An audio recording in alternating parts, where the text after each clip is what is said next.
the passion is what's missing in the mainstream content right now. Like you see some mainstream track and field content every so often, but it's weak.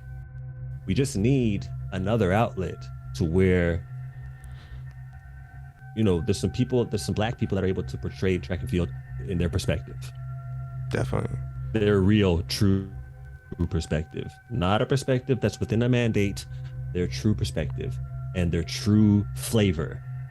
The people that are in charge of presenting track and field are dropping the ball right now, and I want to be at the forefront of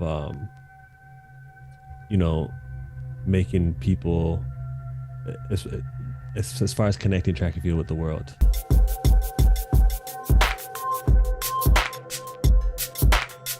What's good, y'all? Welcome back to the Two Black Runners podcast. I'm coming at you again with another hot podcast every single Tuesday.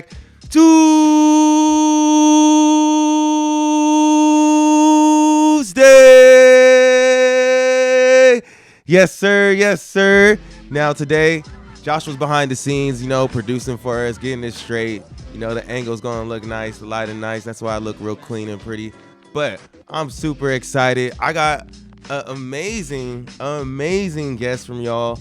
If y'all haven't heard of this man, like, you must be sleeping under the rock. This dude does it all. But let's start off here. My boy's an Olympian, okay?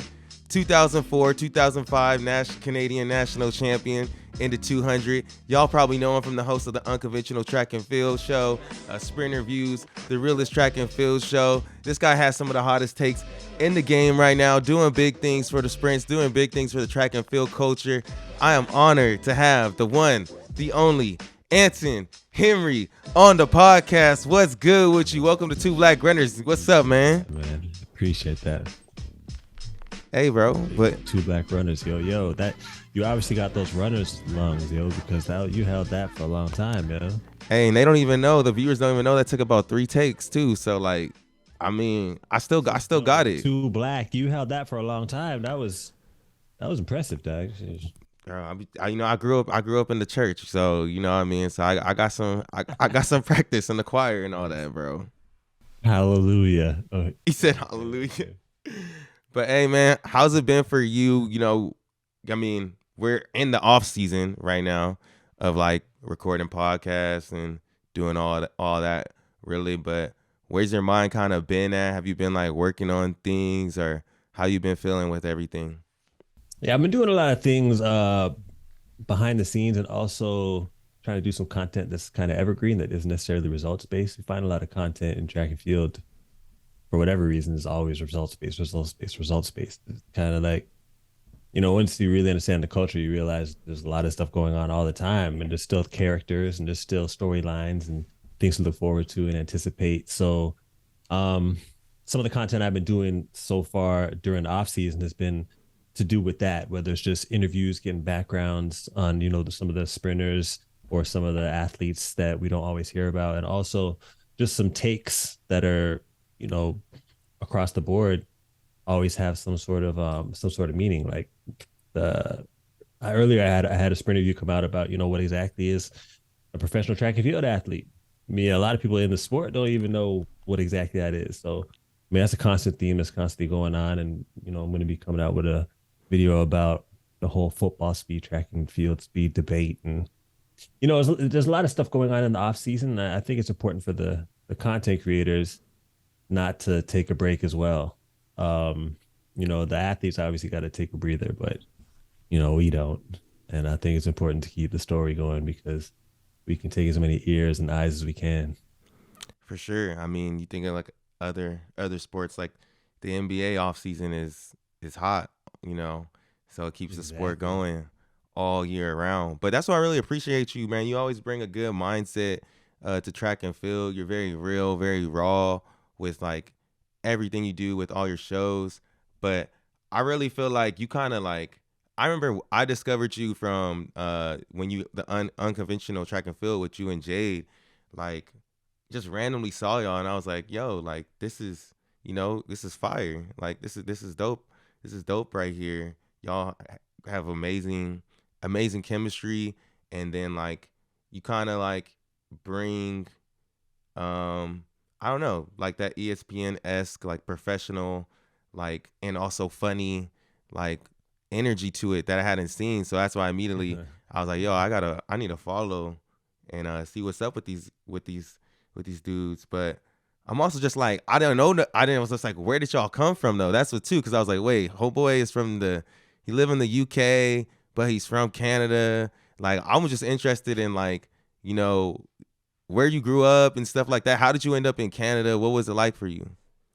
Yeah, well, Canada, well, both of my parents are Jamaican, and we have a far lineage of Jamaica throughout my bloodline, and my parents' generation, like my my parents and also their brothers and sisters decided to leave and go to foreign. They call it foreign, like when you leave Jamaica. So someone to the UK, someone to Canada. So my parents went to Canada just to have a new life and have something different and capitalize on some opportunities. So then I came along and I still had the Jamaican genetics. So I was fast when I was right away. I was fast, but I didn't get into track and field till I was like in 12th grade. And 12th grade? then 12th grade, yeah. And I mean, I was always fast, but I didn't really. And I used to watch track and field, but I ain't never trained full time. But after the Olympics in '96, I was like, let me see what I could do. Maybe I'll jump on the high school relay team or something. And then it worked out better than I expected. And then ended up getting scholarship to Washington State. Went All American twice my senior year, indoors and outdoors, and then got a pro contract, ran pro for about 10 years. Um, we all have the dreams of standing at the top of the podium or crossing the line in the 100-meter dash in that moment of immense glory in world record fashion. Didn't work out for me that way, but I had a good sprint career, you know what I'm saying? And then yeah, now I just ended up landing in a position where I could tell the story. I feel like with the position I was in, I feel like a lot of times if you're too good at your sport, you don't always have a good broad perspective of what's going on at the top end.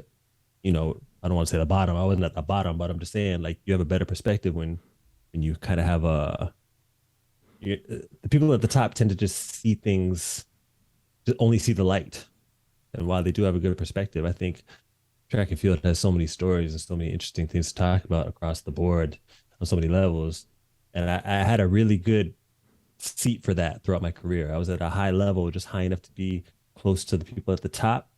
And, I was still able to be relatable to some of the people that didn't make it as far as I did. And yeah, man, I've always been a storyteller. And I've always been people like to call me an instigator. And I've kind of pushed that in the direction of kind of getting people into the mind frame of um, you know, not being afraid to start some dialogue and back and forths with some of your competitors and build some buzzes and change the typical sprint, not only sprint culture but track and field culture. It's something that's a little bit more mainstream friendly, and I think that I'm seeing a shift.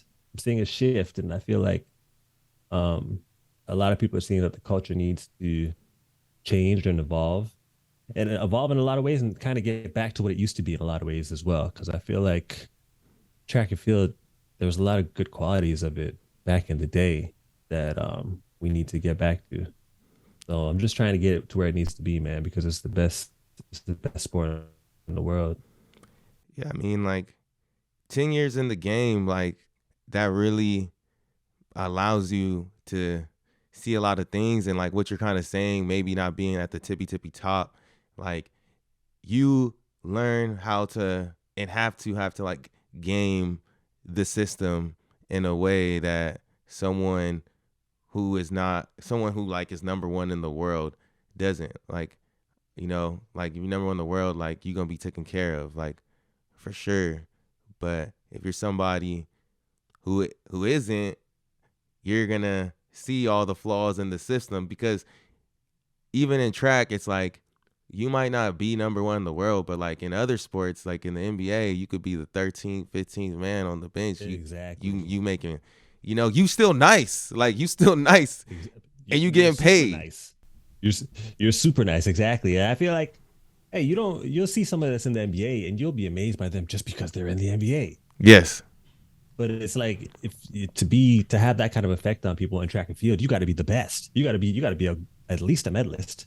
But usually, you got to be a gold medalist for people to be like, "Oh wow, you're amazing. What you do is just phenomenal." When in actuality, I mean, anyone that's able to even get on the circuit is an elite athlete. You know what I'm Yeah. saying? Now, there's obviously the super elite, which is obviously amazing to see and be a part of races with some of these athletes, like the Bolts and the Sydneys and people and the Ulamars and people like that. But it's like anybody within that world is a phenomenal athlete, just like in the NBA. Anyone within that world is a phenomenal athlete. The NFL, the MLS, MLB, those are phenomenal athletes. So I think that for whatever reason, track and field isn't getting the appreciation it's supposed to get as far as that's concerned, except for every 4 years.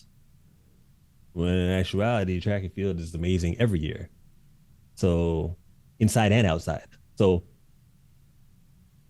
it's just a matter of it clicking. It's got to click, and something's missing, and I'm trying to find the nuances that are going to allow it to click the way it needs to all the time. Because the way it pops every 4 years, I mean, it doesn't make any sense why it doesn't pop at all in the other years. So it's just I'm figuring it out, man. I'm putting some stuff together, and a lot of stuff. I do make content, but I spend a lot of time looking at the bigger picture and trying to bridge some gaps and some relationships, some of the issues, bigger picture wise with track and field. And yeah, I'm just plucking away at it, man, because it's just track and field deserves to be in a different place right now.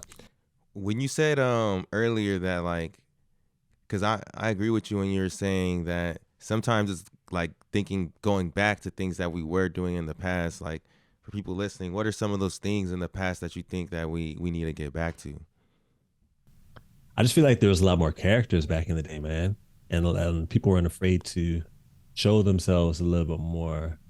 Um, I feel like there was a feel where and also that these also a feel that these characters were actual beings, like beyond measure, like people that were like there's a feeling I'm feeling when I think back to the Olympics in '96 or the Olympics in '92 or the Olympics in '88. Like these guys, these figures, the Carl Lewis's, the Michael Johnsons, the Ben Johnsons. You can say what you want about them, but I'm just saying, like there was figures. You know what I'm saying?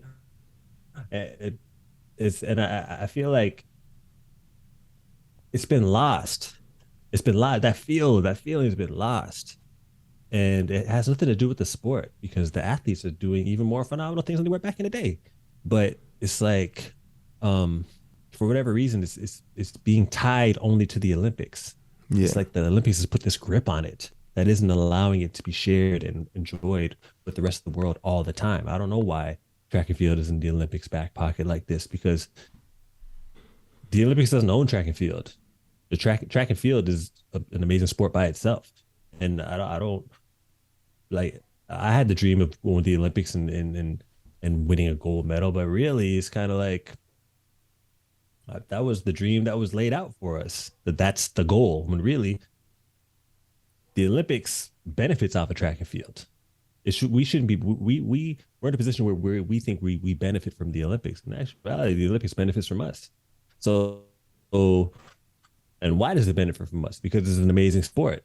If it's an amazing sport, it deserves to be shared all the time with everybody, even outside of the Olympics, in the same way. So I'm just I'm not opposed to shifting that mindset as far as the Olympics being the end all be all for success and prominence for track and field. I don't Track and field is an amazing sport without the Olympics. Yeah. I don't. Bottom line. So I mean that's just what needs to be pushed and understood. Yeah. I would say this though, like, man, I have so many feelings that I'll say, but I will say this. I do like what I'm seeing with like this year athletes like like Fred and Marvin and Trayvon, like they really have like bought in to the culture. Like I love to see them on raise takes with y'all or like going on sprint reviews with y'all because like I really felt like me and Joshua when we started Two Bag Runners Running Report, like especially with like Running Report when we're just capturing running news. That's one thing we were like, man, we got Flow Track out here for the distance runners, but like we always felt like the sprinters didn't have like that like because you the sprinters have the Olympics, the sprinters have the World Championships. Like on the biggest stage, that's where the sprinters are highlighted. But on the day to day updates on the internet and everything, that's where the distance runners get so much more attention and highlighted, Oh and which is yeah. a big problem, in my opinion. So that's why I always love. That's why when I seen you and I see like when I see T and Colin and y'all getting together on Ray's Take, like that makes me happy because like that's one of the biggest things that I felt was like missing for a while too. Yeah, yeah. What I admire about the distance and running community is that you guys have a strong culture, man. You guys have a strong culture and you really support each other. Sprint.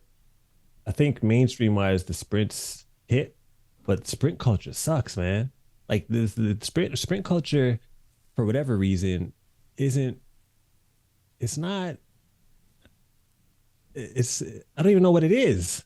You know what I'm saying? Like I know what it is, but it's not. It's not. Like people don't really support each other in that world, or as far as making it grow and it actually being a thing. Mm-hmm. Like I love the way the running community supports itself. You know what I'm saying? But sprint culture isn't really taking advantage of the eyes that it draws. And that's why I got to big up Ray because Ray was a high level athlete as well. You know what I'm saying? And still was able to keep the mind frame of showing that the story has value. The story of track and field has value. I think that's important. That a lot of the higher level athletes within the sprints usually just lead the sport. They don't really care to say anything about it unless they land a spot on like a corporate broadcaster to do some analysis during a championships or something like that. Addo's doing his things, and he's been doing this thing for a while. But I think that at the core, like for someone like Ray at the level that he was at, or someone that was the level I was at, to really try to give back to the sprints, I think it's a good thing. And I think a lot of the sprinters now are seeing like, yo, man, these guys are really like putting some time into this, and once they realized that we actually did our thing, and that we really understand what's going on, and we really know how to push and promote, and give some flavor and give some hype, and you give some comedy, like they they get enthusiastic, and it makes them want to crack out of their shell a little bit, and it gives them some motivation to try and help us out, try to tell the story. Because I mean, we understand the product, but the product has to understand the product as well. I feel like a lot of times these sprinters don't understand their value, and don't understand that we want to know who they are. We want to get a feel for who they are, what they're like, and the the lifestyle is interesting, very interesting people, and I'm just trying to capture it, man, because I think that all the track and field um, can benefit from the sprints developing a culture. But I rate the distance runners because you guys love each other, man, and you show it. You guys have always been doing that, and I rate that for sure. Do you think it has? I feel like with distance runners too, though, it's because like you get those people that don't play no other sports, man. I don't know, like you know what I'm saying? Like that's the sport they play. Like I'm sure before you started sprinting in the 12th grade, maybe you were doing something else, like you playing basketball, football. So, I don't I was know. playing ball. Yeah, I was exactly. playing basketball. I was going to the NBA. I could have swore I was going to the NBA. I was playing Hey, basketball. me too. Back in like Yeah, the you're fifth right. grade, I was going to the Yeah, NBA, bro. But oh, for real. I take that as a challenge. I feel like you brought up basketball after I brought up basketball because you're trying to sort something out on the court. We can arrange I don't that if you know. want There was to, but something with these Canadians, bro. Like Mo, Med, Justin Knight. Why they all think they ballers, bro? Like they oh talk well, you big. can you can find out the hard way. You know what I'm saying? But we you know what I'm saying, we don't play around, man. And in actuality, it would be interesting to see like a Canada versus USA track basketball game. I've spoken about that because there's a lot of Americans that feel like they can play ball. There's a lot of Canadians that feel like they can play ball. And I feel like it could be something interesting at some point. That would be something cool to see during the off season. That would be fun. That would be I'm gonna fun. write that down. But I feel like that's why distance running people go hard for it too. But that's and another reason, like kind of what I was just saying, like the people that run sprints are like this. There's a lot of people that are big fans of the sprints. There's so many like the real people who are real track heads that really love track. You know what I'm saying? Like I think of like my dad and stuff. Like they love sprints, but I don't.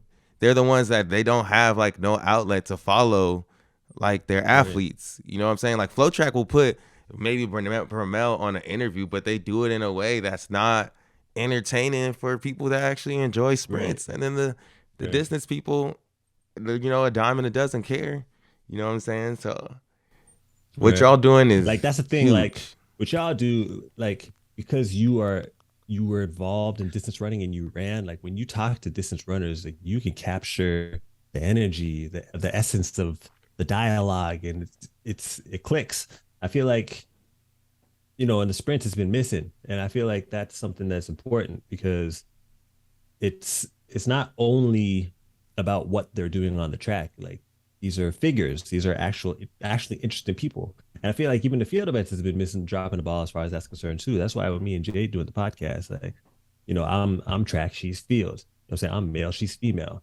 And it's like we capture a lot of the nuances of both sides of the coin as far as that's concerned. But I feel like there has to be some content creators from the past that really that were athletes in the past that really understand the essence of the sport and really understand storytelling and have the passion to be able to carry over passion they had for the sport into the storytelling in order for it to be a strong message whenever they create content across the board. There's such a broad scope of athletes and events in track and field that you have to capture each of them, or else when they're presented, when people are watching, they're kind of, well, why am I interested in this? Why am I should I be engaged in this? Why? And I think that people don't understand why they should be so interested in track and field right now. We do because it's obvious, but people aren't. It's all about how you convey the message, man. I could have an amazing, delicious steak right in front of you. It's obviously the steak is delicious, but if it's laid out on a trash can top and I give it to you, you'd be like, that steak looks delicious, but it's on the top of a trash can. Yeah. I'm not interested in it no more. You know what I'm saying? Put that on a nice, delicious plate with some garnish. You know what I'm saying? It's like you got an amazing steak, an amazing meal you can enjoy. It's like I'm trying to get track off the trash can top, right? For the world. You know what I'm saying? We get it, but it's not about us. Like track and field isn't only about the track pundits. I think that's we need to get out of that. Yeah. Yeah, we have to respect the pundits. We have to respect the athletes. But track isn't only for us. It's for the world. We're trying to change the world with what we do. That's what needs to be understood. It's not for track people. It's for the world. So that's a shift that needs to be need to get out of that and get out of too. We gotta do some different things, man. We gotta allow some different things to seep into the culture that's gonna connect us to the rest of the world because it's not for us. And the athletes ain't gonna be able to survive off just us. Yeah. You know what I'm saying? No, I feel you. I mean, as you can see, like I'm only on the two, but our podcast has been changing. Running Report has been changing, like and stuff too. And like I want, I feel like two black runners can be one of those. I really want to merge a lot of things. Like I said, I brought on. I don't know when this one will come out, but I brought on. Um, I'm not gonna say who it was actually though. I'll wait till it comes out. But I brought on like a artist, like a rapper. Like I brought on authors That's before. tight. Like I want to tap into. I always tell I want to tap into people who jog. Like I want to like these people are interested in fitness. I think fitness and running at least a little bit. I think there's more people even outside of that we could tap into. But I've always been passionate about. There's so many people that are interested in running that don't know nothing about track, and I'm trying to be the place where like I could feed you Anson Henry, and then maybe I'm gonna feed you Delilla, then I'm gonna feed you like this celebrity. Like I'm I'm trying to get to that, and then it's still like y'all gonna see me as a podcaster that just loves track and field, and I always be putting track and field athletes on. But how do you think that we? Because I'm like, how do we go the level from being like these content creators to like actually really impacting like what's going on in the sport? Like, I don't know. Sometimes I wonder like how much, because I get frustrated. I get frustrated about like I'm hyped. Like I'm excited that people are buying in, especially the athletes, and they're like talking more so about it. They're going on with us and they're talking about things going on. But I also get frustrated and just like, man, I just want to find ways to take action, like and like do and actually do stuff. And I know the podcast is good. It's a good start, whatever, but I want to get to a place where I'm doing things and like helping create programs to create change Right. too. You know what I mean? Yeah, we've spoken about this before actually, and I think that I think what's important that you do have is the passion, right? All that you and a few of the other content creators with similar passion really need is an organized infrastructure. Um, and that has a lot to do with what I'm doing outside of creating content because I was working at CBC for 7 years. It's like Canada's NBC. You can Mm-hmm. think of it like that. And I understand the broadcast world. I understand the level and the polish that's necessary in order for content to be taken seriously. And also, I understand, that in order to really grab people's attention, you have to be a part of something that's organized. You have to be a part of something that seems like it's at the level of a network. You know what I'm saying? And I think that right now we have a lot of passionate content creators, which is great. But to get to the masses, it's gonna have to be something bigger than that. Be it's gonna have to be like a network. And that's I can't say too much right now, but that's basically what a lot of my time and money and efforts and meetings and relationship building has been around, is making that something that's going to be legitimate and something that some creators like you can benefit from. Because a lot of times we've had people that have had the passion to create content, but they get to a point where it's like, well, I still gotta live. I gotta, what I'm saying? I gotta make ends meet. And then they end up fizzling out and, that passion isn't utilized. But I'm putting a lot of time into getting something set up to where creators like that can become a part of something legitimate and something that's they can eat off of. And that's going to be revolutionary because the passion is what's missing in the mainstream content right now. Like you see some mainstream track and field content every so often, but it's weak. It lacks the substance of um what a true passionate track and field pundit would have. I'm not knocking anybody who's actually a part of that stuff right now. I'm just saying that because corporate interest has a certain mandate, you can't always do everything that's necessary or present something in a way that's necessary in order to give people exactly what track and field is. And I mean, airtime costs money right now. Networks are more than likely just going to jump on something that they know is going to get the money because it's already getting the money.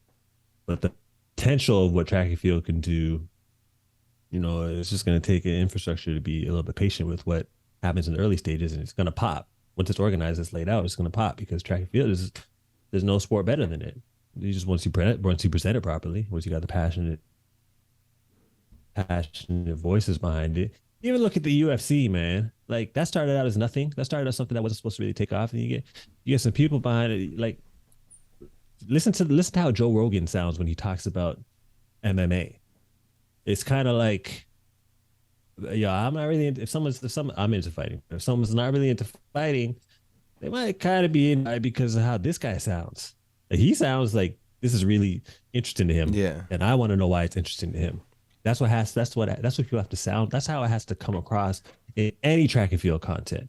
You know what I'm saying? The mainstream content doesn't always have that. It just seems like they're just crossing T's and dotting I's just to get the content out there. But to be honest, I feel like a lot of it's weak. I feel like a lot of it isn't really hitting. Yeah. Like the track and field events hit. You know what I'm saying? But it's the content is weak, man. And that's got to change. It just needs some attention. And also too, like I always say for like NBC and them, it's like all the commentators on there, they're beholden to NBC, and NBC is their number one goal is the Olympics. Everything is shaped around the Olympics. Like not Right. not track and field, and like I've been saying this recently because I've been thinking about starting to write. I'm not like a super good writer, but like you're saying, like I feel like I'm a storyteller, and I've had this idea in my head. I'm just gonna say it on here. I've had this idea in my head of like writing an Uh-huh. article on, or like writing like this newsletter or something. It's called, and I would be titled like "I hate track and field," because I'm always like, oh, I'm the love track and field person, right? Or Right, like I right. used to love track and field, but now I hate it, something like that, because like I Oh, get that would be so tight. I get so triggered when I listen to people complain about track and field now, because like we've been talking about like these conversations for so long, and I don't know, sometimes I just get so triggered by it. But basically where I'm going with it is like we love track and field, but we hate it. We actually, because we hate the infrastructure of track and field. We Hell don't need yeah. track and field. We need a new Right, sport. right, We basically need a new sport. Like right. UFC, like with fighting, they had to create a whole entire sport. Right, Boxing is so corrupt. I had to create a whole nother outlet. And it's getting to the point where like right. I'm like saying it now, like low key, that could be a movement. Like shirt saying I hate track and field, because like I like it. what's the difference? The opposite of love is not hate, it's indifference. You know what I'm saying? Love and hate are Mm. real close. You know? They're very close because to really have real hate, you gotta love it. Real hate comes from love, yo. Yeah, I hear you. I hear you. Yeah. So I it's hear just you. like, Hey, do it, man. What you waiting on? Do it, shoot, yo. for real though. I just gotta get my thoughts out. But I You got should do it. You should do it and do it like in soliloquy format. Like it's written, but you say it poetically, yo. Like maybe lay some pictures over it, and then it's kind of like you breaking down whatever you hate about it, and then it's just you know what I'm saying, create a mood. I'm just throwing some shit out there, but I'm just saying like I could see this being a thing, yo. I could see yeah, it being a no, thing. yeah, like And it is there's a lot of people hate track and field for a lot of reasons, but there are people who actually love it. I'm complaining about track and field all the time. The people I have issue with are the people who aren't doing shit about it. They just want mhm. to shit on it all the time, and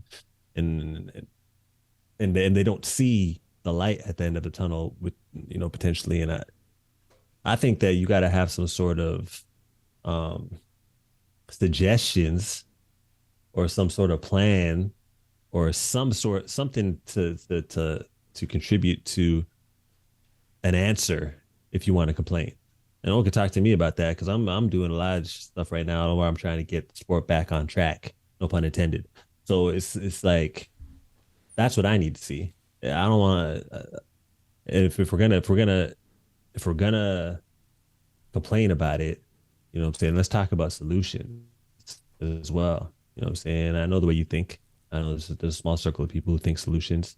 Um, but honestly, man, I see the shift happening, man. I do I too, see it man. happening. It's that one last step, which I spoke to you already about, man. And I'm telling you, it's we'll be all right. I think COVID was a good thing and not a good thing from obvious reasons. It wasn't a good thing, but I'm saying from the standpoint of content creators taking a chance. Like, well, I got this time on my hands. Let me just try and put a little setup together. Let me try and put a little bit of content out. Let me try and tell some stories about track and field. And some people realize that they have had like they like it, they're good at it, they're getting better at it. And it put us in a position where creators are like, I really want to do this. And I'm actually pretty good at this. And people are taking notice. So we just got to take it the next step, man. As What do far you as feel track and like field's is concerned, let me. because I feel you. I feel like it's definitely shifted a lot. Like, what do you think are some of the big W's that you saw this year from content? Well, I think that um, a lot of the athletes are not only looking at broadcasters, corporate broadcasters, in order to, show themselves. But there was some athletes that were like, well, I don't know if I want to go on this channel because the followers aren't really up there right now, and I'd rather just sit it out and wait for something bigger. When in actuality, them corporate broadcasters will only care about you if you're winning, and if they can benefit off of it somehow. They're not really going to be there otherwise. And if you're cool with that, that's cool. But they're never going to tell the story the way a lot of the smaller content creators do. You know what I'm saying? Because we get it, we understand, we know how to speak the language, we know how to really portray these athletes in the light that they need to be portrayed in order to be viewed in their brightest light. So they're wising up to that. I'm seeing that where a lot of these athletes aren't being as nose to the sky snobby as they used to be. You know what I'm saying? And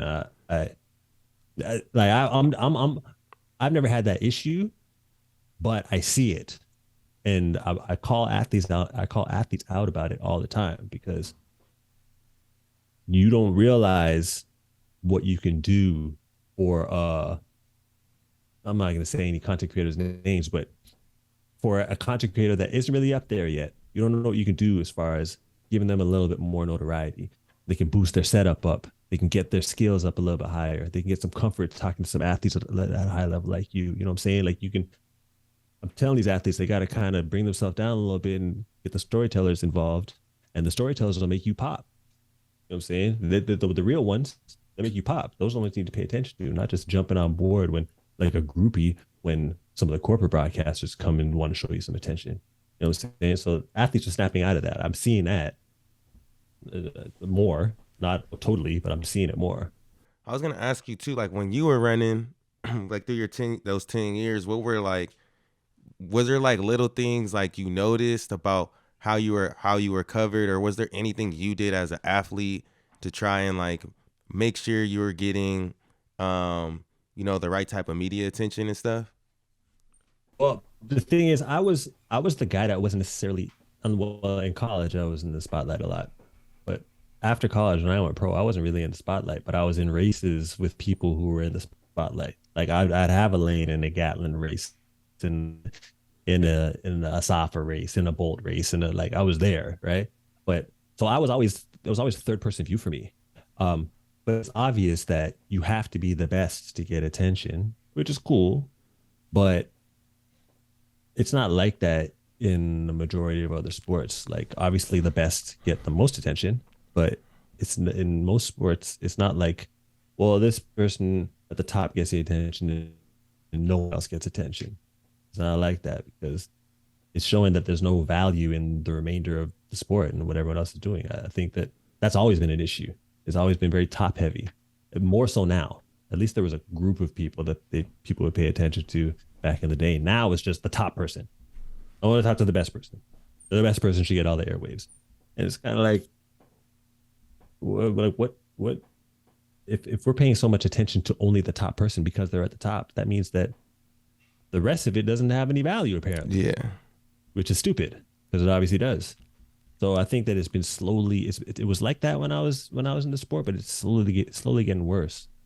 And it's not. People like to say it's because it's an individual sport, but tennis doesn't have that issue. I mean, UFC doesn't have that issue. I mean, there's individual sports that don't have that issue. So I kind of don't like that excuse. There's more to it than that. It's the people's the storytelling needs to be better. It needs to be better, and it needs to be um there needs to be a lot of changes as far as that's concerned because a lot of people, like you said before, they really like track and field. They love track and field. They just don't know where to consume it or how to consume it, or they don't know how to become a part of the track and field world. There's no real blueprint as far as that's concerned. Not at We're just all. looking at someone that's the best all the time. Yeah. How do you think too?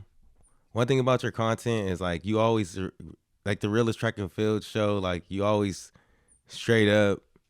and like we kind of come from this like gentlemanly sport. That's another thing I've been like, thinking about more is just like how like our sport wasn't even created to make money. Like it was like a sport that like, Roger Bannister, the first person to break four, was like a doctor and he ran in his free time, and they wanted it.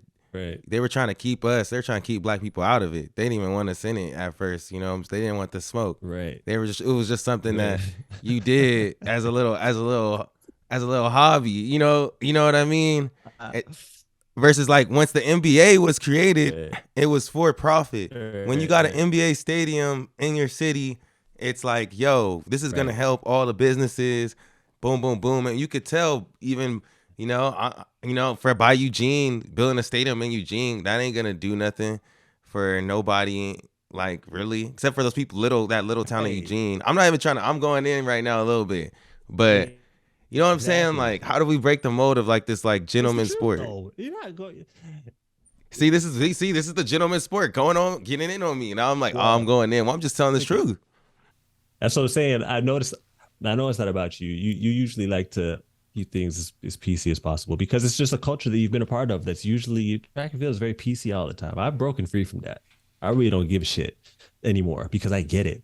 Because it's not people aren't going to respond to this fake atmosphere that's been set up for athletes to act like they're to not be themselves, to not show themselves, to fall within line, to and I'm not saying for athletes to be acting all rambunctious, but there's got to be a freedom to be able to at least say what's going on and speak freely about what's going on and be able to show yourself, show your personality. So for you to just come out and say some stuff that's actually happening, what's wrong with that? It's the truth. You were in Eugene for Worlds? Yeah. Right. So I had someone send me some video of like the the environment. Yo, it didn't even look like there was a meet there. There was no buzz. Why would you even think to have worlds in that environment if you weren't really gonna pump it? It's in the USA. There's Travis Scott came to one of the days. They barely even showed him any camera time. It's like people are trying to like track and field. They're trying, celebrities even are trying to become a part of this world. But it's like, what is there to and how is there a possibility to even do that? The people that are in charge of presenting track and field are dropping the ball right now. Like the whole Sha'carri versus the Jamaicans beef last year. Like what came out of that? Did they capitalize on that at all with Sha'carri and Elaine and Cheyenne? No. Did they capitalize on the whole DK situation when he came over to run 100 meters? No. It's like what are we doing here? What's obviously some things need to shift. There needs to be some people that are in place right now to step aside and let some other people with some proper eyes and ears come in and make some decisions because it's a waste right now. Everything that's happening is a waste. All these athletes are putting these crazy performances out right now, and it's being wasted. There's nothing coming out of it. Sometimes What is like the I point? really, I really don't think they care about making money. To The be athletes are honest, busting their for nothing.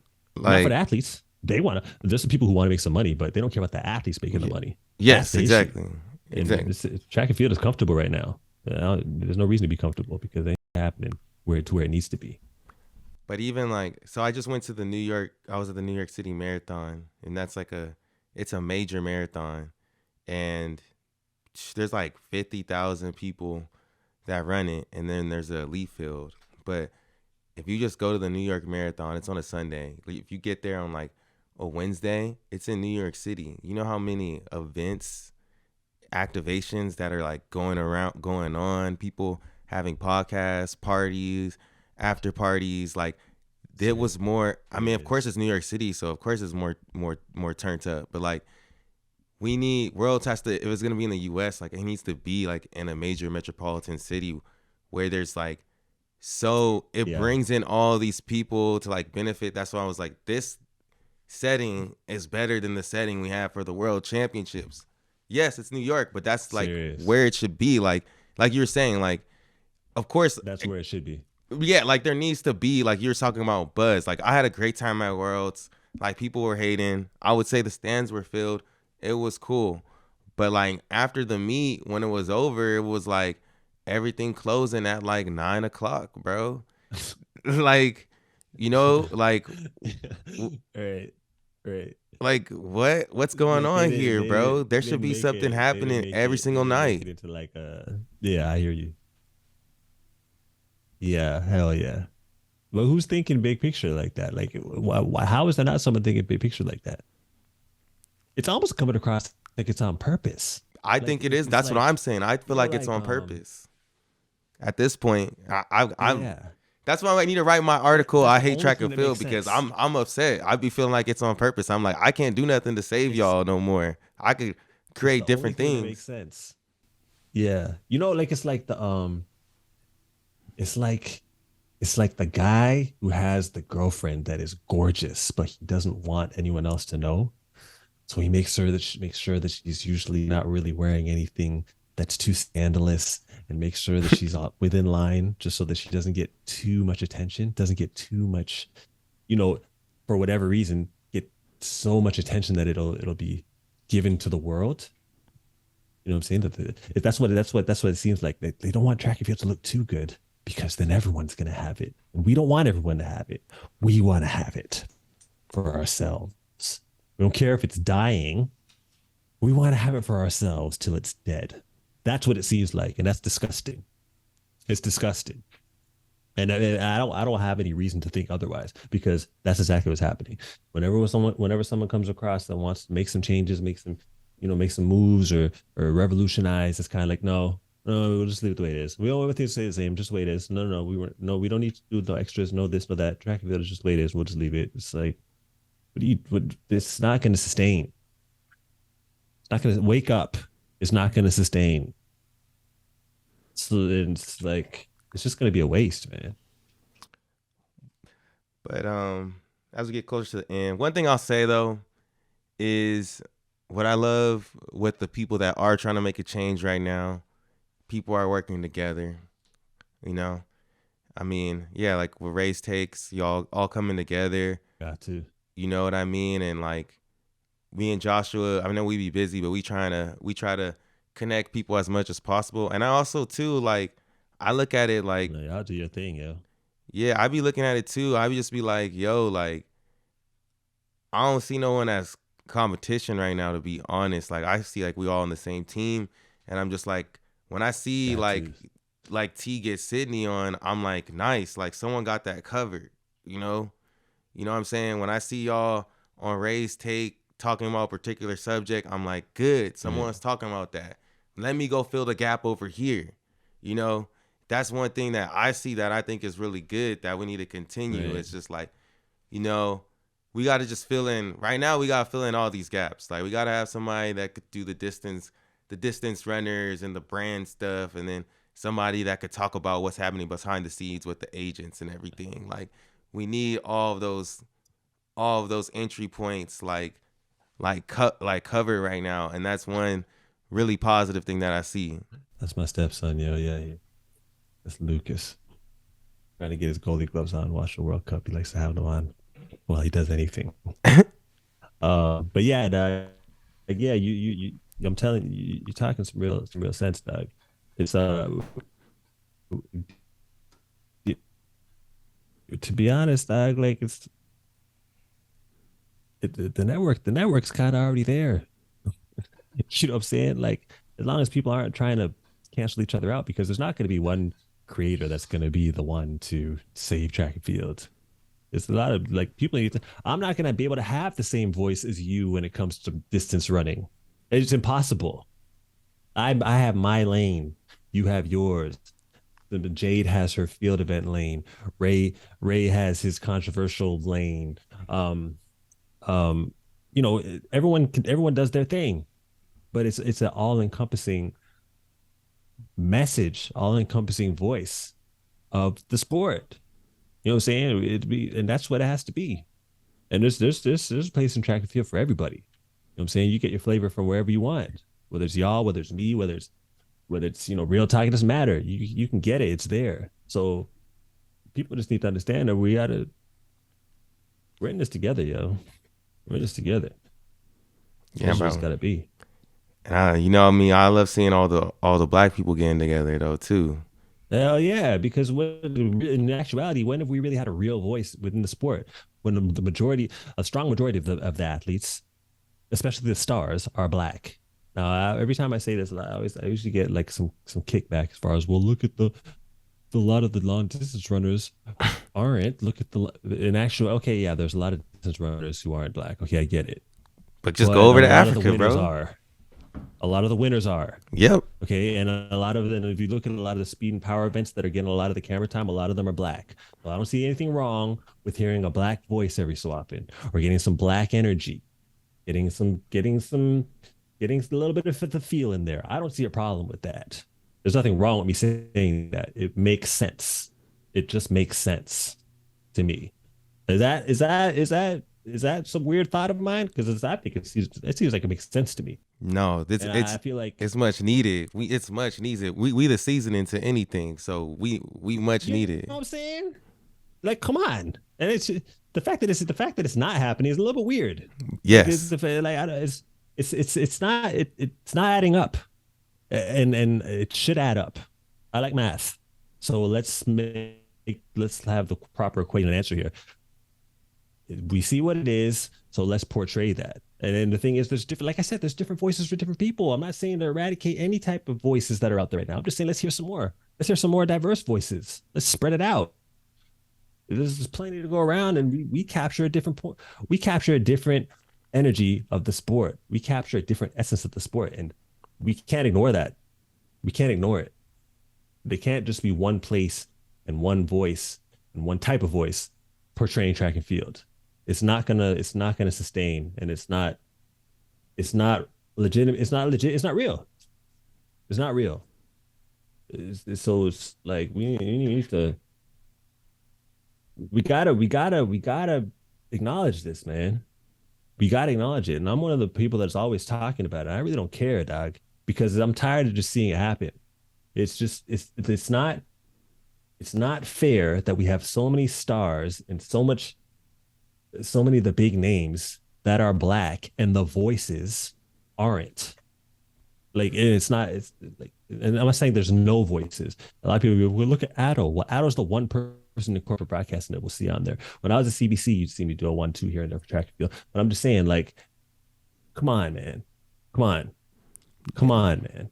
and like you said, It's just something we can't ignore, we need somebody who own NBC. We need somebody that own Flow Track. man. Good luck with that. But I'm saying, like, Our own is what I'm we basically at saying least, though. we at least, yeah, dog. Come on, man. This is just, it's, we, like I said, it's not about like getting rid of anything. We just need another outlet to where, there's some black people that are able to portray track and field in their perspective, Definitely. their real, true perspective, not a perspective that's within a mandate, their true perspective and their true flavor. And that's when track and field is really going to pop. I'm sorry, that's just when it is going to pop. It's just the reality. And I don't see why there should be any roadblocks as far as that's concerned. Yeah. That's sketchy to me. It's sketchy. And if someone was to have issue with what I'm saying, they're sketchy. Yeah. That's sketchy because I'm just saying something that just should be. So yeah, man, some changes need to happen, man. They need to happen. It's for the sake of the sport. Let me shut Yeah. this door.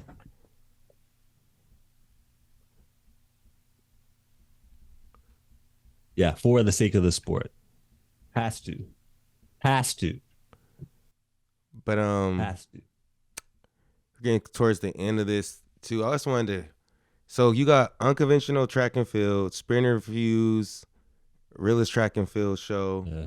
You kind of want to, for our listeners, kind of break those down. Each three really, like, what does each three bring? Where can they find those too?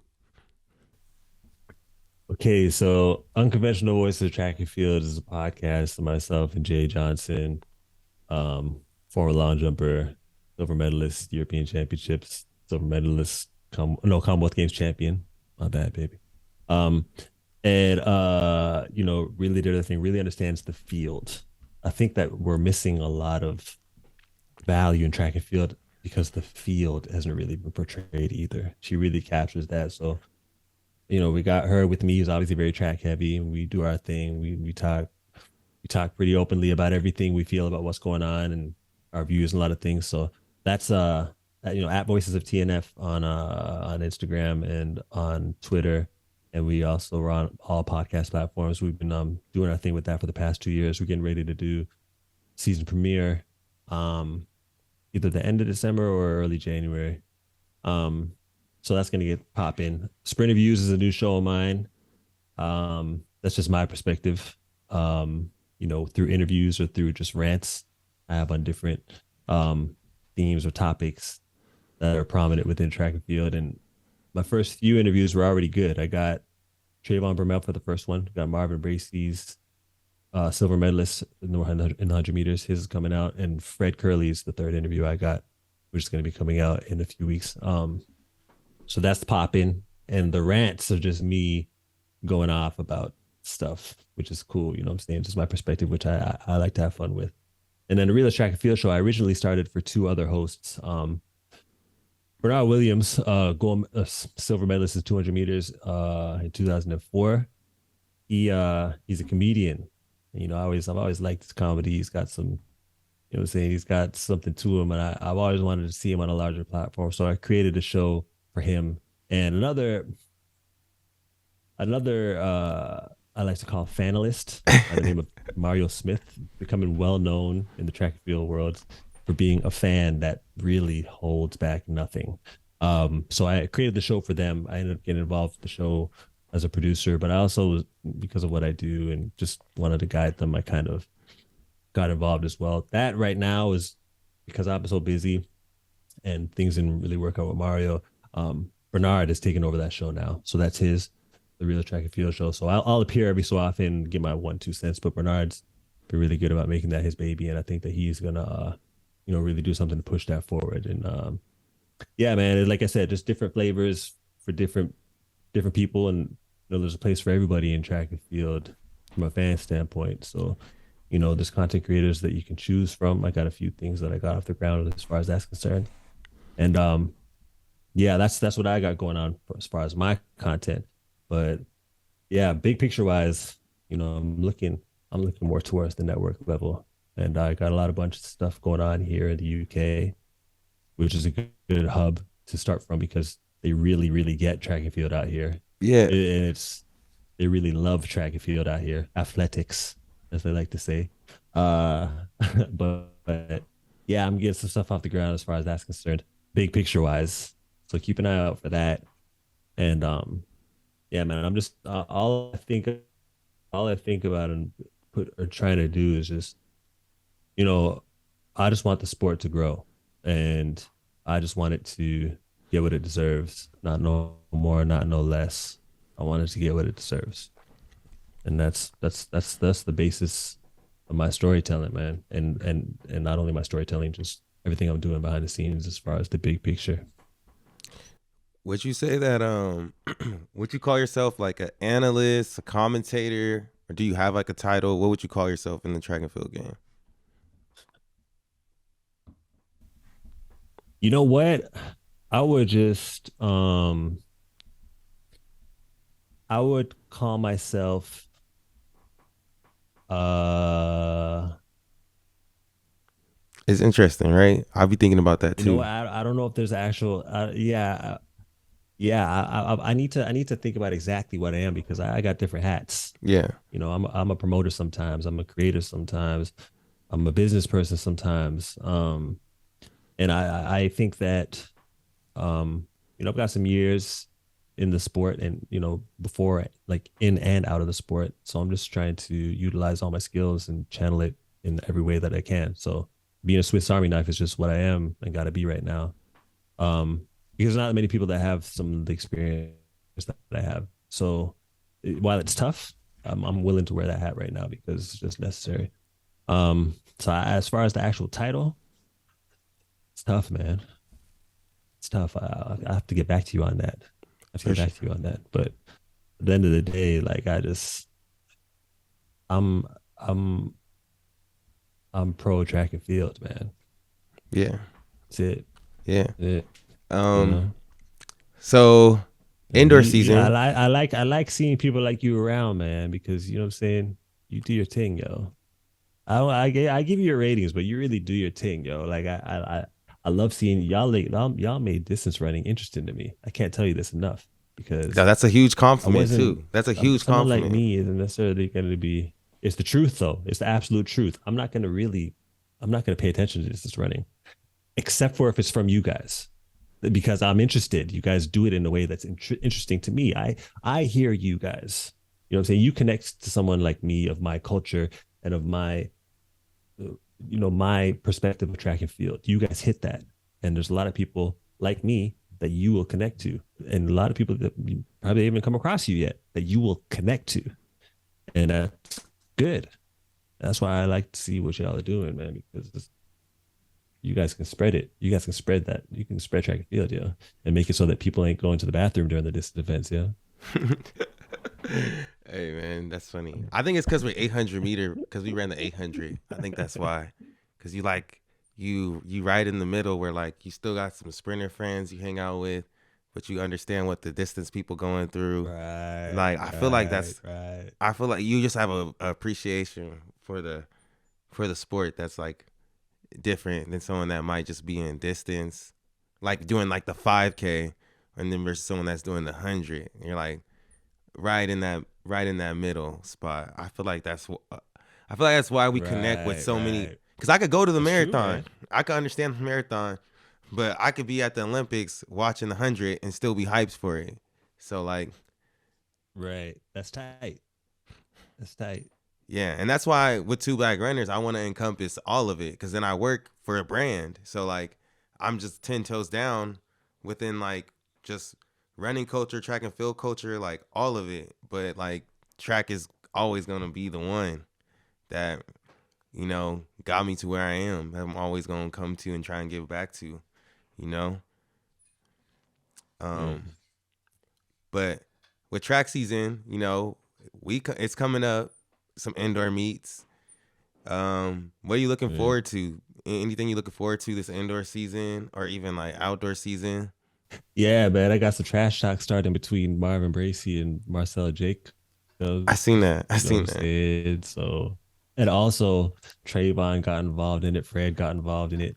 Like there's a buzz building up for the 60 meters indoors right now. So I can't wait to see some of these guys line up because indoors is it could be a thing. Like I it's usually been seen as just outdoor prep, when actually it's a season. That's something back in the day people used to do too.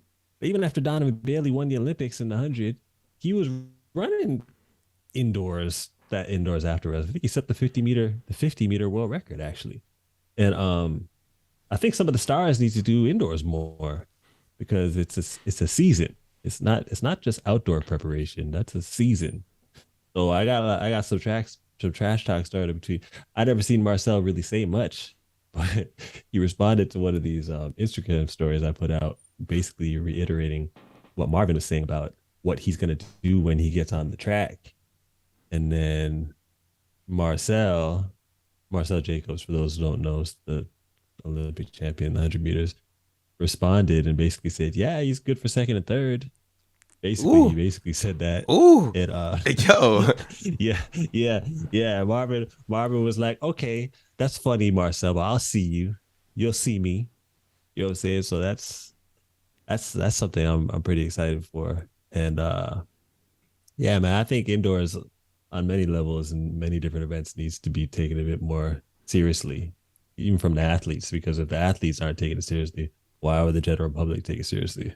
So wake up, athletes, get out there, yo. Show yourself during indoor season. Why not? yeah, we want to see y'all. That helps with the I pop. saw you on Trayvon's head about him trying to run that four. Yeah, I mean, they don't want to try to see Trayvon run a 400. I'm not. Who else for what? And you're gonna be in there at the 400 when you Marvin, Ronnie, um, potentially Fred, Christian Coleman are out there running the 60. Why? Why? Nah, man, you can get up. You better get up in that race. New Balance Invitational could be a hot race. You keep your head up, keep your head up for that because Marvin said he's already going. Christian Coleman said he's already going. Um, and Noah Lyles, he won last year. He's going. Trayvon said he's going now. Well, he was going to run the 4, but now he says he's going to run the 60. That's gonna be a crazy 60, a crazy 60. So that's something I'm looking forward to indoors. The Hey, Avengers. what do you think about the whole athlete of the year World Athletics thing?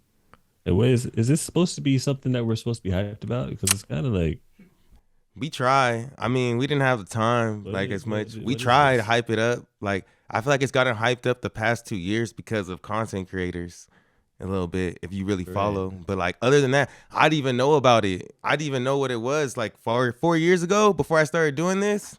I didn't even know that they did Me that. neither. Me neither. Me neither. But I mean, even now, it's not like it's getting better every year. It's still kind of like, well, now we know about it, but I don't know.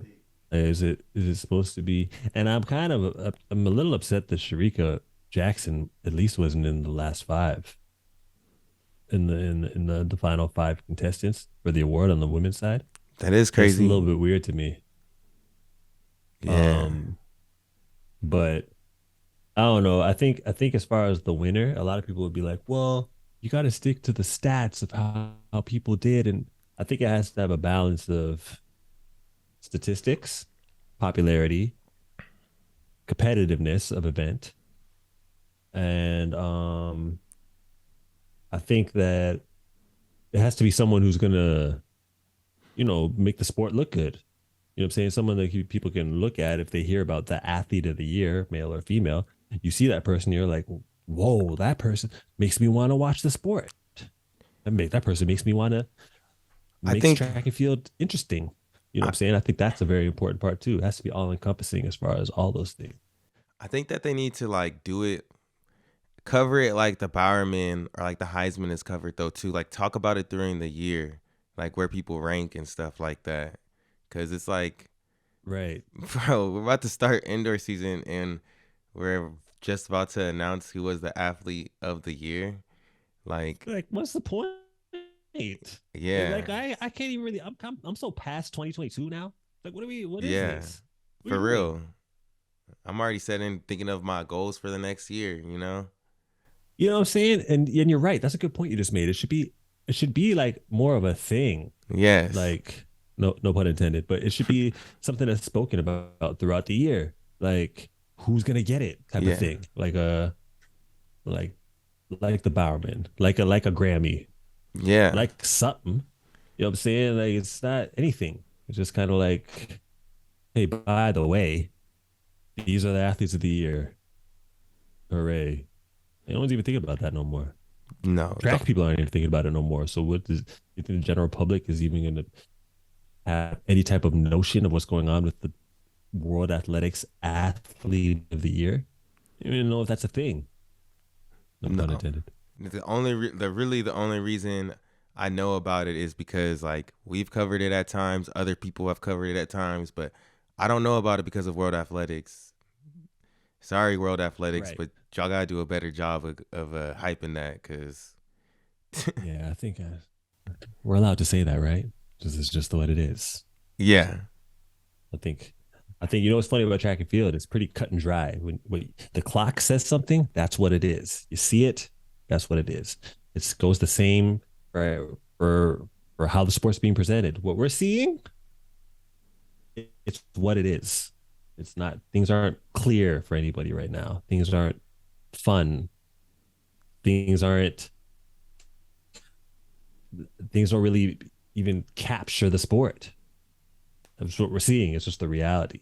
So I'm with you, man. I see it, and I'm saying I see it, which is fine, because people say what they see on the track all the time with no type of anything going against them. So I'm free to speak about this too. Yeah. bro. There really was low key a lot of drama this year though. That was like not like in a negative way. Like even I mean, like Sha'Carri would say it was a negative, but like it was made it spiced it up a little bit just because we had it covered a little. Like you know what I'm saying? Like when I think back to like some of the stuff that was happening at meets and everything, it was low key. It was a little spicy at times. It was exciting. You know, like what's about to happen. Like at certain times. I'm a big fan of Scary, man. Everyone knows that. I'm a big fan of Scary. But I like the fact that she's kind of crossed over and she kind of just does her thing. She's herself. But on the low, people didn't really realize that the only other person to beat Sharika Jackson and Elaine Thompson in the 100 meters, there's only two people that did that. There was Shelly Ann Fraser Price, obviously, and Shakira Richardson. She beat both of them last year, and she didn't really seem like she was fully in shape last year. So for her to be able to do that, beat the silver and bronze medalist in the 100 meters, We just needed not to. totally at full strength, it's kind of scary. It's kind of scary. We just needed to be raining, bro. Scary. So, shoot, come on, man. It wasn't only about come on, man. Come on, man. Hey, Joe, I'm so confident in the fact that she's gonna turn it around. I just can't wait. Like you're not really hating on her, but there's people who really have been hating on her. Yo, I can't wait to see the backtracking.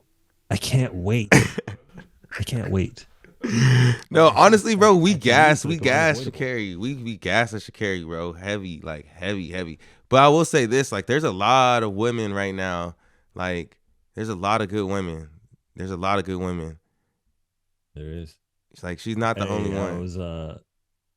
no, I was on Ray's Take and I was basically saying we're talking about Melissa Jefferson and I was Yeah. basically saying I wasn't hating on it. I was basically saying, I need to see more. And also, we don't know what she's going to be doing in a few years. I was saying that we don't necessarily know if she's still going to be with her coach. I was just saying there's a lot of questions. I'm not totally convinced. Yo, man, her coach and her have been like all up in my DMs. Yo. Not really. All in good fun though, right? But they be sending me these videos like updating me on what's going on. Like, you see what she's doing here? Hey, you got a message for Anson? Hey, da da da. It's been kind of funny, yo. I like I that kind of like energy it because though. I know I'm seeing a side of her that I really like, and the coach too. So I'm kind of more. I want to see her do well now. You know what I'm saying? She still got to show me something, but at least you know what I'm saying? She made it known that I'm gonna check this dude and let him know what's going on, and and the coach too. You know what I'm saying? And it's been pretty fun, We've been going back and forth a little bit, but um, I feel like she's gonna run a lot of indoors because I mean she won NCs and she. I just want to see a star. I want to see a star, man. I want to see some stars, and I want to see the stars show their face a lot. All right. I'm a I got a fan. couple more closeout questions. I guess one I'll ask you too, just because we on it. Who are you rooting for in the World Cup? Because Canada or is it? Canada, man. Okay. Yeah, Canada, but yeah, obviously England is a very very close second. But I feel like England's gonna go farther. But I mean, Canada. I don't know. You never know in the World Cup, man. You just gotta have a good tournament. You don't have to be the best team. You just have to have a good tournament. So if they win today, well, this is gonna date the podcast, so whatever. Um, but if they get through that first round, you know what I'm saying? Who knows what can happen in the knockout stage, man? Who Yeah. knows? I would love to see Canada at least get to the semis. One But other yeah, question we always ask: who else do you think would be good? Like any recommendations for who should have on this pod that we haven't had before? I think that you should have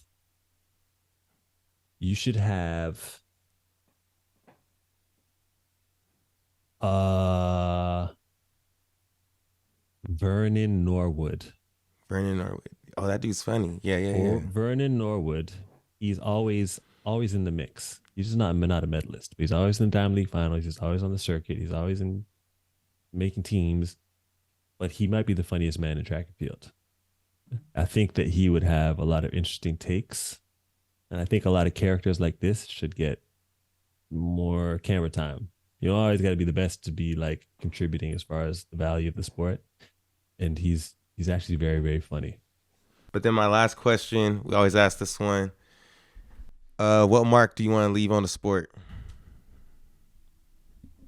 Uh, I want to I want to be seen as the guy that never gave up on it and um turned it around.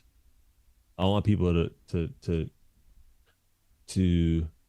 I want to inspire people as far as that's concerned to where it seems like something is over and it wasn't.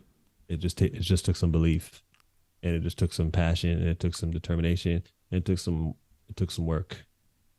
Um so I just want to be at the forefront of the shift and I want to be at the forefront of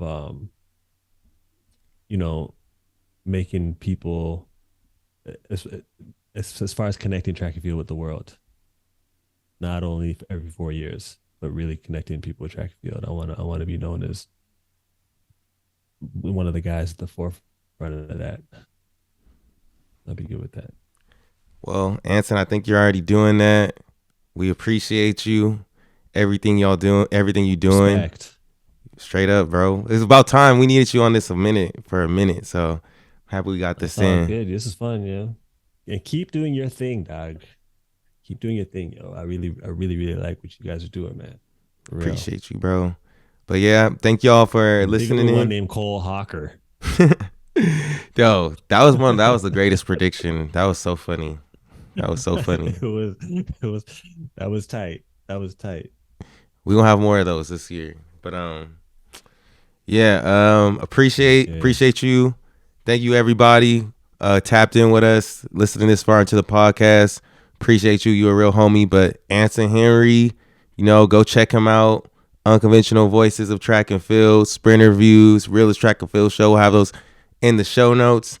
Make sure y'all rate the podcast. Drop down a little comment too. Let us know what y'all think. But appreciate y'all. And until next time, we'll see you on Two Black Runners every single Two Black Tuesday. Peace.